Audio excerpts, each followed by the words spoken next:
بسم اللہ الرحمن الرحیم۔ آپ دیکھ رہے ہیں ہمارا یوٹیوب چینل روحانی دستک، جہاں پر موجود ہے آپ احباب کے لیے قرآن و حدیث کی روشنی میں آسان اور مجرب اوراد و وظائف، جن کے ذریعے آپ اپنے تکالیف اور پریشانیوں سے چھٹکارا حاصل کر سکتے ہیں۔ آج ہم آپ احباب کی خدمت میں فضائل قرآن سے متعلق احادیث مبارکہ صلی اللہ علیہ وسلم لے کر حاضر ہوئے ہیں، تاکہ ہر مسلمان اس کے بارے میں زیادہ سے زیادہ جان سکے کہ جو لاریب کتاب وہ پڑھتا ہے اور اس کی تلاوت کرتا ہے، احادیث میں اس کے کیا فضائل بیان ہوئے ہیں۔ حضرت علی رضی اللہ تعالیٰ عنہ سے روایت ہے کہ انہوں نے کہا کہ میں نے رسول اللہ صلی اللہ علیہ وسلم سے سنا ہے کہ آپ صلی اللہ علیہ وسلم فرماتے ہیں، عنقریب وہ وقت آنے والا ہے جب کہ فتنے برپا ہوں گے۔ میں نے عرض کیا یا رسول اللہ صلی اللہ علیہ وسلم، پھر ان فتنوں سے نکلنے کا کیا ذریعہ ہے؟ رسول اللہ صلی اللہ علیہ وسلم نے فرمایا، کتاب اللہ،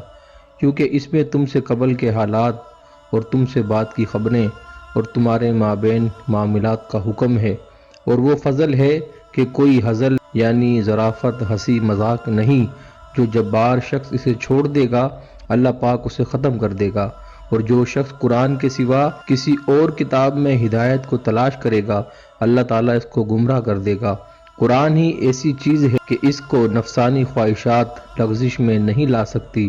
زبانیں اس کے ساتھ ملتبس نہیں ہو سکتی، علماء اس کے علم سے مستغنی نہیں ہوتے، اور باوجود کثرت تلاوت کرنے کے، بار بار پڑھنے کے باوجود پرانا نہیں ہوتا، اور اس کے عجائب ختم نہیں ہونے میں آتے۔ اس کے مطابق کہنے والا سچا اور اس پر عمل کرنے والا مستحق اجر ہوتا ہے، اور اس کے موافق حکم دینے والا عادل ہوتا ہے، اور اس کی جانب دعوت دینے والا راہ راست کی طرف ہدایت پاتا ہے۔ حضرت عبداللہ بن عمر رضی اللہ تعالی عنہ سے مرفوعاً روایت ہے کہ اللہ پاک کے نزدیک آسمانوں اور زمین میں جو کچھ ان دونوں میں ہے، ان میں سب سے قرآن ہی زیادہ محبوب ہے۔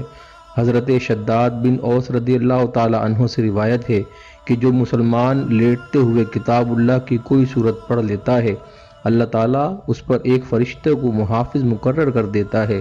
اور وہ فرشتہ کسی اذیت دینے والی چیز کو اس کے پاس نہیں آنے دیتا، یہاں تک کہ جب تک وہ مسلمان بیدار ہوتا ہے اس وقت وہ فرشتہ بھی اپنی خدمت سے سبکدوش ہو جاتا ہے۔ حضرت عبداللہ بن عمر رضی اللہ تعالی عنہ سے روایت ہے، جس شخص نے قرآن کو پڑھا تو بے شک اس کے دونوں پہلوؤں کے مابین نبوت کا استدراج ہو گیا، مگر فرق یہ ہے کہ اس پر وحی نہیں بھیجی جاتی،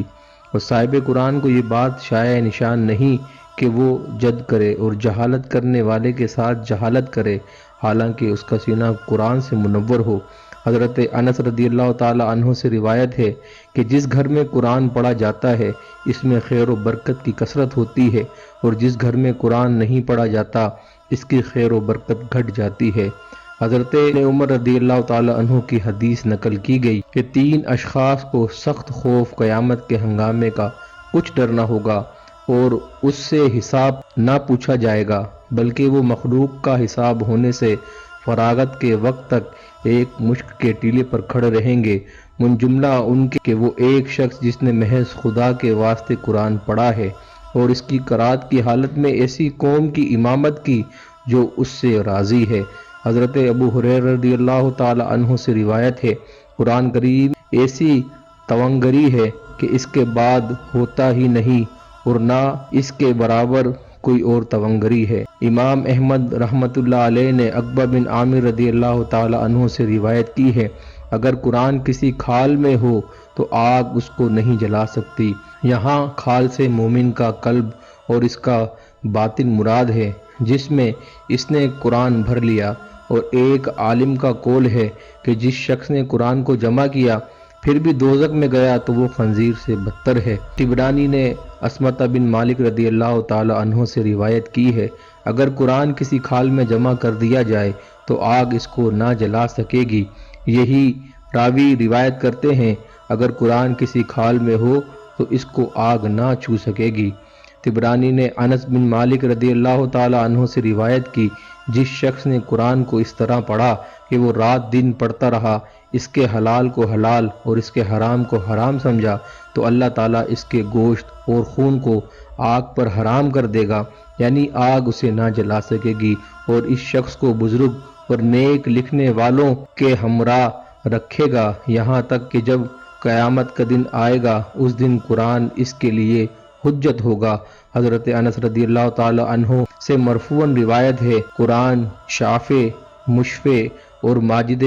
مصدق ہے، جس شخص نے اسے اپنے آگے رکھا یہ اس کو جنت کی طرف لے جائے گا، جس نے اس کو پسے پشت ڈالا اس کو دوزخ کی طرف دھکیل دے گا۔ طبرانی نے حضرت انس رضی اللہ تعالی عنہ سے روایت کی ہے، قرآن کے حاملین اہل جنت کے مشہور و معروف لوگ ہوں گے۔ نسائی، ابن ماجہ اور حاکم نے حضرت انس رضی اللہ تعالی عنہ سے روایت کی ہے کہ اہل قرآن ہی اللہ تعالیٰ کے خاص بندے ہیں۔ مسلم نے حضرت جابر بن عبداللہ سے روایت کی ہے کہ بہترین گفتگو کتاب اللہ ہے۔ احمد نے معاذ انس رضی اللہ تعالی عنہ سے روایت کی ہے، جس شخص نے قرآن کو خدا تعالیٰ کے لیے پڑھا وہ صدیقین، شہداء اور صالحین کے ساتھ لکھ دیا گیا، اور یہ لوگ کیا ہی اچھے رفیق ہیں۔ طبرانی نے الاوسط میں حضرت ابو ہریرہ رضی اللہ تعالی عنہ سے روایت کی ہے، جو شخص اپنے بیٹے کو قرآن کی تعلیم دے گا اس کو قیامت کے دن ایک جنت کا تاج پہنایا جائے گا۔ ابو داؤد، احمد اور حاکم نے حضرت معاذ بن انس رضی اللہ تعالی عنہ سے روایت کی ہے، جس شخص نے قرآن کو پڑھا اور اس کو پورا یاد کیا اور اس پر عمل بھی کیا، اس کے باپ کو قیامت کے دن ایک تاج پہنایا جائے گا جس کی روشنی دنیا میں آئے ہوئے آفتاب کی روشنی سے بہتر ہوگی۔ تو پھر تمہارا خود اپنا اس شخص کی نسبت کیا ہے جو کہ اس پر عمل کرے۔ ترمذی، ابن ماجہ اور احمد نے حضرت علی رضی اللہ تعالی عنہ سے روایت کی ہے، جس شخص نے قرآن پڑھا اور اسے ازبر کر لیا اور اس کے حلال کو حلال سمجھا اور اس کے حرام کو حرام مانا، اللہ تعالیٰ اسے جنت میں داخل کرے گا اور اس کے گھر والوں میں سے 10 ایسے آدمیوں کے بارے میں اس کی شفاعت قبول فرمائے گا جن کو دوزخ ہو گئی ہوگی۔ طبرانی نے حضرت ابو امامہ رضی اللہ تعالی عنہ سے روایت کی ہے، جس شخص نے کتاب اللہ کی ایک آیت سیکھ لی ہے وہ آیت قیامت کے دن خندہ پیشانی سے اس کا استقبال کرے گی۔ حضرت عائشہ رضی اللہ تعالی عنہا سے روایت ہے، قرآن کا ماہر بزرگ نیک کاتبوں کے ہمراہ ہوگا۔ جو شخص قرآن پڑھتا اور اس میں لڑکھڑاتا ہے حالانکہ وہ اس پر گراں ہے تو اس کے لیے 2 اجر ہیں۔ حضرت جابر رضی اللہ تعالی عنہ سے روایت ہے، جس شخص نے قرآن کو جمع کیا اللہ تعالیٰ اس کی دعا قبول کرے گا، چاہے جلد تر دنیا ہی میں اس کی دعا کا اثر ظاہر کر دے اور چاہے تو اسے آخرت میں اس کے لیے ذخیرہ کر دے۔ حضرت ابو موسیٰ رضی اللہ تعالی عنہ سے روایت ہے، جو مومن قرآن پڑھتا ہے اس کی مثال عطرج لیمو کی طرح ہے جس کا مزہ بھی اچھا ہے، خوشبو بھی پاکیزہ ہے، اور اس مومن کی مثال جو قرآن نہیں پڑھتا کھجور کی مانند ہے کہ اس کا مزہ خوشگوار ہے لیکن اس میں کوئی خوشبو نہیں، اور اس کی فاجر کی مثال جو قرآن پڑھتا ہے ریحان کی طرح ہے کہ اس کی بو عمدہ ہے مگر مزہ تلخ ہے، اور قرآن نہ پڑھنے والے فاجر کی مثال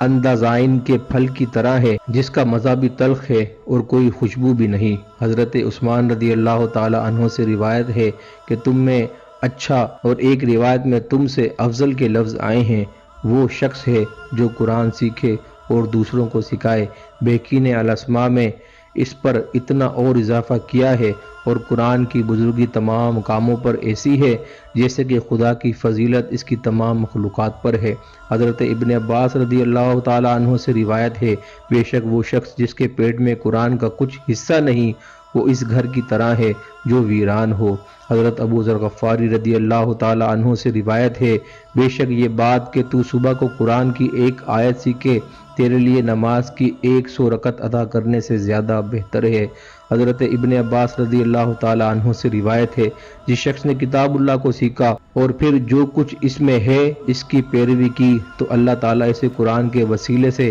گمراہی سے بچا کر ہدایت دے گا اور قیامت کے دن اس کو حساب میں تکلیف سے محفوظ رکھے گا۔ حضرت ابن شرح خزائی رضی اللہ تعالی عنہ سے روایت ہے کہ یہ قرآن ایک ایسی رسی ہے جس کا ایک سرا اللہ تعالیٰ کے دست قدرت میں ہے اور دوسرا کنارہ تمہارے ہاتھوں میں، اس لیے چاہیے کہ تم اس کو مضبوط تھام لو کیونکہ اس کے بعد تم کبھی گمراہ اور ہلاک نہ ہوگے۔ حضرت علی رضی اللہ تعالیٰ عنہ سے روایت ہے، جس دن سایہ خدا کے سوا اور کوئی سایہ نہ ہوگا، اس دن حامل قرآن عرش الہی کے سائے تلے کھڑے ہوں گے۔ حضرت ابو ہریرہ رضی اللہ تعالیٰ عنہ سے روایت ہے کہ قیامت کے دن صاحب قرآن میدان محشر میں آئے گا تو قرآن کہے گا، یا رب اس کو لباس سے آراستہ فرما دیجئے، چنانچہ اس کو بزرگی کا تاج پہنایا جائے گا۔ پھر قرآن کہے گا، یا رب تو اس کو اور زیادہ مرتبہ دے، اس سے راضی ہو جا۔ اللہ تعالیٰ اس سے راضی ہو جائے گا اور اس سے فرمائے گا، پڑھتا جا اور چڑھتا جا، ہر آیت کے عوض اس کی ایک نیکی بڑھائے گا۔ اسی راوی نے حضرت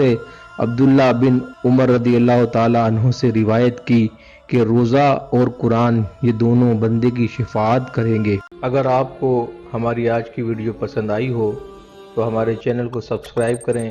بیل آئیکن کو پریس کریں تاکہ ہماری ہر نئی آنے والی ویڈیو آپ کو بر وقت حاصل ہو سکے۔ چینل کو لائک کیجئے، کمنٹس کیجئے اور شیئر کیجئے۔ شکریہ۔